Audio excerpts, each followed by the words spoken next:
ආදර දුව පුතා ඉලක්කම් හාස්කම් වැඩසටහනේ කතන්දර ආශ්‍රයෙන් ඔබට ඉදිරිපත් කරන තවත් කතාවක්. මේ කතාවෙත් අවසානයේ ලොකු ගැටලුවක් ඔබට විසඳන්න තියෙනවා.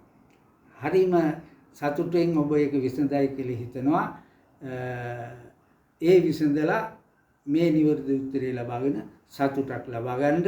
ඒ වගේම මේ කතන්දරය අහලා ඔබ ලබනේ සතුට වෙනුවෙන් මටත් subscribe කිරීමක්, අදහස් ප්‍රකාශ කිරීමක් සහ මනාපය පළ කිරීමක් බලාපොරොත්තු වෙනවා. ඒක ඔබේ පැත්තෙන් ඒ යුතුයකම ඉෂ්ට කරන්න. ඔන්න ඒක රටක හිටියා හොරු 3 දෙනෙක්. මේ හොරු 3 දෙනා චූල චෝර, මජ්ජිම චෝර, මහා චෝර කියන නම් වලින් තමයි හඳුන්වන්නේ. එතකොට මේ චූල චෝරයයි, මජ්ජිම චෝරයයි, මහා චෝරයයි 3 දෙනා මීට පෙර කරපු හොරකම් අහුවෙලා නැහැ. ඒ තරම් සූක්ෂම විදියට හොරකම් කරේ. දැන් මේ හොරු 3 දෙනාගේ හෙට දවසේ හොරකමට තියෙන සැලැස්ම තමයි රජුරුවන්ගේ මාලිගාවේ දොරටුව අසල ඔර්ලෝසු කණුවක් තියෙනවා. මේ ඔර්ලෝසු කණුවේ විස්මයජනක ඔර්ලෝසුවක් තියෙනවා. මේ ඔර්ලෝසු හොරකම් කිරීම තමයි මේ හොරු 3 දෙනාගේ සැලැස්ම. පහවදා පාන්දර මේ හොරකම කියලා කරමු කියලා මේ 3 දෙනා තීන්දුවකට ආවා. ඉතින් හොරකමට ඉස්සර වෙලා මේ 3 දෙනා පොඩි ගිවිසුමකට ආවා. මොකද්ද ගිවිසුම? මේ ඔර්ලෝසුවේ වස්තුව නැත්නම් මේ ඔර්ලෝසුව බෙදා ගැනීම සම්බන්ධ ගිවිසුම. ආදර දුව පුතා මේ ඔර්ලෝසුව ලෝකයේ තියෙන අනිත් ඔර්ලෝසු වලට වඩා වෙනස් එකක්. ඒකයි හොරු 3 දෙනා මේ ඔර්ලෝසුවට ආකර්ෂණය වුණේ. මොකද්ද මේ ඔර්ලෝසුවේ තියෙන වෙනස? මේ ඔර්ලෝසුවේ එකේ ඉලක්කම කියන එකේ ඉලක්කම හදලා තියෙන්නේ රන් කාසි එකකින්.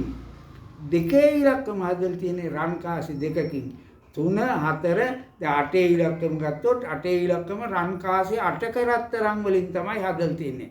12 ඉලක්කම රන් කාසි 12ක මේ රත්තරන් වල තමයි හදලා තියෙන්නේ. ඒකයි මේ ඔර්ලෝසුවේ තියෙන වෙනස, විශේෂය.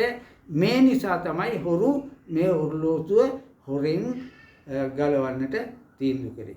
දැන් ඉතින් ඔර්ලෝසුවේ කතාව එහෙමයි. හොරු 3 දෙනාගේ අර ගිවිසුම ගැන දැන් කියනවා. මොකද්ද ගිවිසුම? ඔර්ලෝසුවේ ඉලක්කම් 12ක් තියෙනවා. මේ ඉලක්කම් 12 10 11 12 කියන ඒවාත් අපි තනි ඉලක්කම් වශයෙන් ගන්නේ 12 එකක්, 11 එකක්, 10 එකක් මේ විදිහට. මේ ඉලක්කම් 12 තියෙන රත්තරන් බෙදා ගැනීමයි හොරු 3 දෙනාගේ ගිවිසුමේ ප්‍රධාන කොන්දේසිය. කොහොමද බෙදාගත්තේ? ඉලක්කම් 12 3 දෙනෙක් හොරකමේ යන නිසා ඉලක්කම් 12 3ෙන් බෙදුවාම 4යි. එක හොරෙකුට ඉලක්කම් 4ක් ලැබෙන්නට ඕනේ. අනිත් පුදුමේ තමයි මේ ඉලක්කම් 4 හැම හොරෙකුටම ලැබෙන ඉලක්කම් 4 රත්තරන් එකතුවත් සමාන වෙන්න ඕනේ.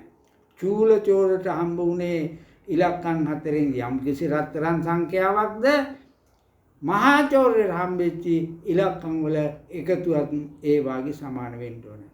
මේ විදිහට කතා කරගෙන මෙන්න මේ චූල චෝර, මජ්ජිම චෝර, මහා චෝර කියන 3 දෙනා රජමාලිගාවට ඇතුල් වෙලා දැන් ඔන්න හොරගමට අවශ්‍ය උපකරණ ගෙනල්ලා, ආයුධ ගෙනල්ලා දැන් ඒකට සූදානම් වෙලා දැන් ඔන්න මහා චෝර ඔර්ලෝසු කණුව මුල හිටගත්තා. හිටගත්තාම මජ්ජිම චෝරයා බඩගාල මහා චෝරගේ කරට ගොඩ වුණා. මහා චෝර ගොඩ වුණා නැග්ගට පස්සේ චූල චෝරයා මහා චෝරයි මජ්ජිම චෝරයි බඩගාල කුරඳල කොහොම හරි මජ්ජිම චෝරගේ කරට චූල චෝරයා නැග්ගා. නැගලා චූල චෝරයාගේ උස දැන් හොඳටම ප්‍රමාණවත් ඔර්ලෝසු ගලවන්න ගෙන ආපු ආයුධ වලින් දැන් මේ 3 දෙනා ඔර්ලෝසුව ගැලෙව්වා. 3 දෙනා හොරකම කරාට ඔර්ලෝසු ගලවන්නේ චූල චෝරයා. චූල චෝර අරගෙන ආපු ආයුධ වලින් ඔර්ලෝසුව ගලවලා වැඩ ඉවර කරලා ආයුධත් ආපහු අරගෙන දැන් ඔර්ලෝසුව පල්ලෙහාට යවා ගන්න ඕන නිසා අර චූල චෝරයා ඔරලෝසුව මජ්ක්‍ධිම චෝරයට පස්සේ පාත් කළ මෙහෙම දුන්නා. පාත් කළ දෙනකොට මජ්ක්‍ධිම චෝර ඔරලෝසුව අතට අරගෙන මේක මහා චෝරට දෙන්න මජ්ක්‍ධිම චෝරයා ඔරලෝසුව පාත් වෙලා ඔරලෝසුව මහා චෝරට දුන්නා. අනේ කොහොම හරි අර මහා චෝර ඔරලෝසුව අතට ගන්න වෙලාවේ මජ්ක්‍ධිම චෝරයාගෙන් අතට ගන්න වෙලාවේ මේ ඔරලෝසුව අතින් ඉස්සෙලා බිමට වැටුණා.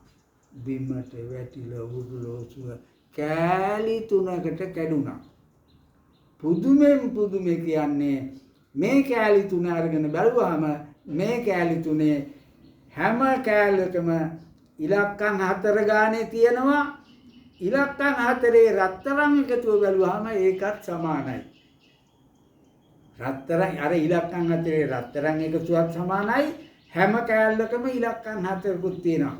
එහෙනම් මගේ ආදර දුවලා පුතාලා මේ ඔරලෝසුවේ මේ කෑලි 3 කොහොමද ඉලක්කම් 4 මොන ඉලක්කම් හැම කෑල්ලකටම තියෙනවද මොන ඉලක්කම් වල රත්තරන් එකතුවක් වෙනවද කියලා හොඳට බලලා ඒ කෑලි 3 පස්සේ හොරු 3 දෙනාට කිසිම ප්‍රශ්නයක් නැහැ. ගිවිසුමේ අනුව වැඩි සිද්ධ වෙනවා. ඒගොල්ලෝ ඔරලෝසු කෑලි 3ක් තරම් ගියා.